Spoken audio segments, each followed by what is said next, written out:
नमस्कार। बाअदब के साथ मैं हूं अरुण अस्थाना।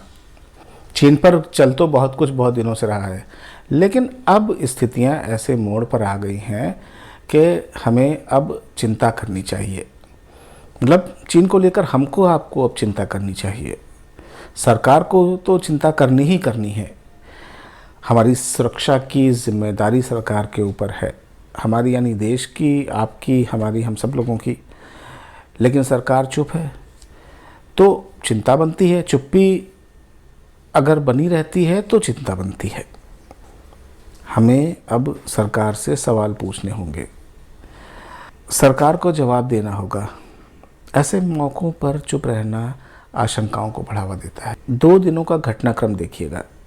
एक कि पिछले कुछ दिनों में चीन के बयान आए हैं, 2-3 दिनों में, जो बड़े ही टेढ़े से बयान हैं।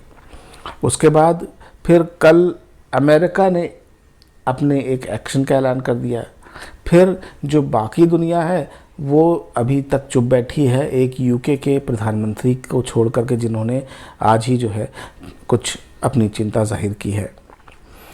तो इस तरह के जो कारण हैं वो हमें चिंता करने पर मजबूर कर रहे हैं। अमेरिका के विदेश मंत्री माइक पोम्पियो कहते हैं कि वो यूरोप में जो उनकी सेनाएं हैं उनको वहाँ से निकाल करके साउथ ईस्ट एशिया में, दक्षिण पूर्व एशिया में तैनात करने जा रहे हैं। क्यों? क्योंकि भारत को ख़तरा है। चीन के साथ भारत के संबंध बिगड़ते जा रहे हैं रोज़ रोज़। फिर जोड़ देते हैं कि Malaysia, Indonesia, Taiwan, Philippines, Japan, इन पर भी जो है ख़तरा मंडरा रहा है चीन का। अमेरिका कूद पड़ा, लेकिन हमें नहीं मालूम है कि हमने अमेरिका से कोई मदद मांगी थी या नहीं मांगी थी। लेकिन अमेरिका सैनिक तैयारी कर रहा है। क्यों? न्यूयॉर्क टाइम्स की एक रिपोर्ट है, आज ही आई है, कल आई थी बल्कि। रिपोर्ट कहती है कि चीन उकसाता तो रहा है और चीन अब उकसा रहा है अपनी हरकतों से अपने पड़ोसियों को, लेकिन ये संदेश उसका अमेरिका के लिए है। इसी तरह से एक दुनिया की बहुत जानी मानी वेबसाइट है जो विदेश मामलों पर काम करती है, जिसका नाम है foreignpolicy.com। उनका कहना है कि चीन से नाराज़ तो दुनिया के बहुत सारे देश हैं, ख़ासतौर पर यूरोप में बड़ी नाराज़गी है, पर कोई भी कुछ कर नहीं रहा है, कोई भी कुछ कह नहीं रहा है। इसको अब ज़रा दूसरी तरह से देखिए। इस समय दुनिया में 2 दादा हैं, एक है अमेरिका और दूसरा चीन। अब ये दोनों दादा जो हैं, इनके बीच में चल रही है वर्चस्व की लड़ाई कि कौन बड़ा दादा है। हाँ, चीन के साथ एक और चीज़ जुड़ी हुई है कि उसकी नीतियाँ विस्तारवादी हैं। वो जगह जगह हमले करना, कब्ज़े करना, इन सब का उसका पुराना रिकॉर्ड रहा है। अब अमेरिका का भारत और चीन के इस विवाद के बहाने सेनाओं की तैनाती करना, क्या ऐसा नहीं लगता है कि चीन को ज़रा भी लगा कि वो रत्ती भर भी आगे बढ़ गया है तो चीन के हौसले बुलंद हो जाएंगे? और अमेरिका ये बात बिल्कुल भी नहीं चाहेगा। क्यों? क्योंकि अगर चीन के हौसले और बुलंद हुए, वो भी भारत से मुकाबले करते हुए, तो फिर वो और दबंग हो जाएगा और फिर वो दुनिया के दूसरे हिस्सों में इस तरह की हरकतें चालू कर देगा। एक और दूसरा, चीन के हौसले बुलंद हुए तो अमेरिका के वो और करीब आ जाएगा दादागिरी में, और अमेरिका से जो थोड़ा बहुत अभी उसकी हिचक है, डर है, वो ख़त्म हो जाएगा।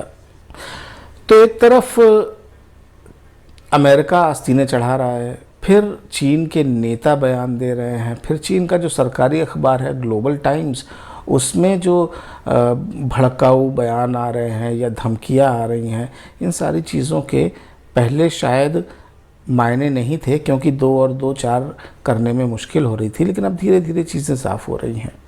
चीन का जो सरकारी अखबार है ग्लोबल टाइम्स, वो कहता है कि साहब भारत को जो है वो चीन को कम नहीं आंकना चाहिए, वरना बड़े बुरे परिणाम होंगे। और जो भी किया है भारत ने ही किया है, और उनके तो प्रधानमंत्री ने भी कह दिया कि हमारे यहाँ कोई नहीं घुसा, हमारे यहाँ कोई नहीं आया, तो ये सारी चीज़ें गलती भारत की ही है। लेकिन अब इन सारी चीज़ों को जो हम एक अपनी खुशी के लिए या दिल को समझाने के लिए कह लीजिए कि कहते थे कि चीन की गीदड़ भभकियाँ हैं, वो समझना अब शायद आगे भूल होगी। इन पर ध्यान देना होगा। ये तय है कि जंग कोई नहीं चाहता है, युद्ध कोई नहीं चाहता है, ना हम चाहते हैं और ना चीन चाहता है, क्योंकि चीन को भी अभी मालूम है कि भारत की सैनिक शक्ति अब बहुत मजबूत है। अब उसके मुकाबला करना इतना आसान नहीं रहा। और अमेरिका का जहाँ तक सवाल है, तो अमेरिका ने अपनी मंशा जताई दी है कि वो जो है वो चीन के सामने खड़ा होगा, चीन का अगला कदम अगर ज़रा भी टेढ़ा होता है तो। बस यही खतरा है, ये हमारे लिए खतरे की घंटी है। हमारी चिंता बढ़ती है कि कहीं दो दादाओं की लड़ाई में हम भारत के लोग बलि का बकरा न बन जाएं। फिर कहूँगा, लड़ाई की बात नहीं कर रहे हैं हम, लेकिन ये तनाव बरकरार रहेगा।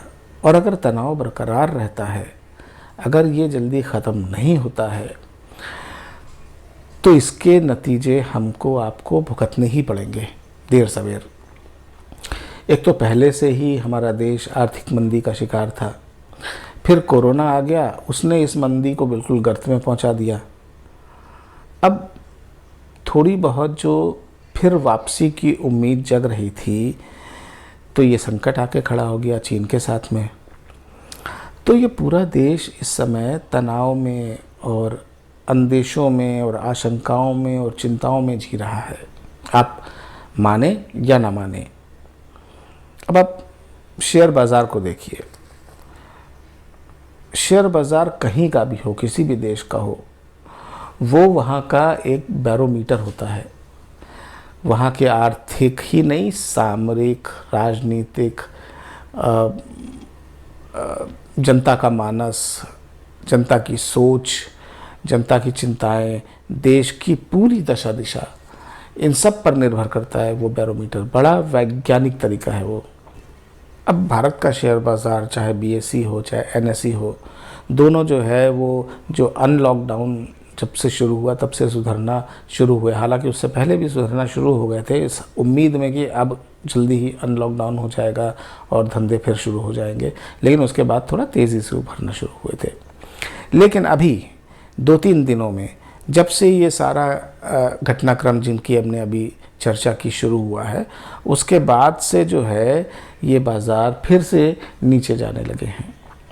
और जो शेयर बाज़ार के जो विश्लेषक हैं और जो लोग जो है वहाँ के धुरंधर हैं, महारथी हैं, उन सब का ये मानना है, मेरी कई लोगों से बातचीत हुई है, कि अगले 15 दिनों में ये बाज़ार तेज़ी से नीचे जा सकता है। बाज़ार गिरने का मतलब सिर्फ यही नहीं है कि जो लोग वहाँ पे शेयर में निवेश करते हैं उनका नुकसान हो जाएगा, या जो कंपनियां हैं जिनके शेयर्स हैं उनको घाटा हो जाएगा। नहीं, ये शेयर बाज़ार को गिरने का मतलब ये है कि देश में सब कुछ ठीक नहीं है, किसी बुरे का अंदेशा है। अच्छा, इस बीच सरकार चुप्पी साधे बैठी है। आप देखिए कि इस समय उसे देश को आश्वस्त करना चाहिए कि नहीं साहब, हम देख रहे हैं, सब चीज़ें ठीक हैं। एक भी घटना पर कोई भी जिम्मेदार मंत्री या बड़ा अधिकारी कोई बयान देने सामने नहीं आया है। अब देखिए, रक्षा मंत्री हमारे राजनाथ सिंह जी रूस की यात्रा पर गए, 3 दिन की, हो गए, आ गए, क्या हुआ, क्या बातचीत हुई, क्या किया, कोई खबर नहीं है। छोटी सी खबर कहीं आ गई कि शायद कुछ वहाँ से विमान खरीदने की बात हो रही है, और जो हो गई है, इसके अलावा कोई बात नहीं हुई। जबकि आप सोचिए कि कितना महत्वपूर्ण दौरा होगा ये, कि पिछले 3.5-4 महीनों से सरकार का कोई मंत्री, सरकार का कोई बड़ा अधिकारी राजधानी से बाहर नहीं निकला है। सिर्फ एक बार प्रधानमंत्री जी जो है वो पश्चिम बंगाल गए थे, अम्फन तूफान जब आया था, बस।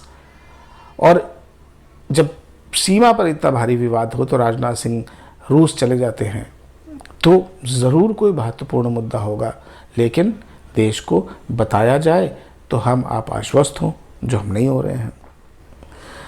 अब अमेरिका ने ऐलान किया सेना को यहाँ से वहाँ तैनात करने का, दक्षिण पूर्व एशिया में तैनात करने का, हमारे लिए तैनात करने का। सरकार क्या सोचती है इस पर? हमें कुछ पता नहीं। चीन को देखिए, वो नए मोर्चे खोल रहा है, धमकियां दे रहा है। आपने अभी सुना ही होगा कि लद्दाख में डपसांग और दौलत बेग ओल्डी, इसकी तरफ भी वो धीरे धीरे उन्होंने जो है अपनी मौजूदगी बढ़ानी शुरू कर दी है। तो हमको कहीं से आधिकारिक रूप से कोई सूचना नहीं मिल रही है। हमको जानने का हक है कि हमारे देश में क्या हो रहा है, और सरकार को बताना उसका फ़र्ज़ है, लेकिन सरकार नहीं बता रही है। तो सरकार की तरफ से कुछ सामने नहीं आ रहा है। बस ये है कि बीजेपी के कुछ नेता हैं जो जाके टीवी पर बैठ जाते हैं, राष्ट्रवाद खेलते हैं और कहते हैं कि जो है वो ऐप फेंक दो, और कहते हैं कि साहब आप जो है वो चीनी सामान मत खरीदो, मोबाइल मत खरीदो। क्या होगा इससे क्या होगा? इससे जो हमारी इस समय संकट की स्थिति है उस पर क्या असर पड़ेगा? अरे 2% के खरीदार हैं हम चीन के।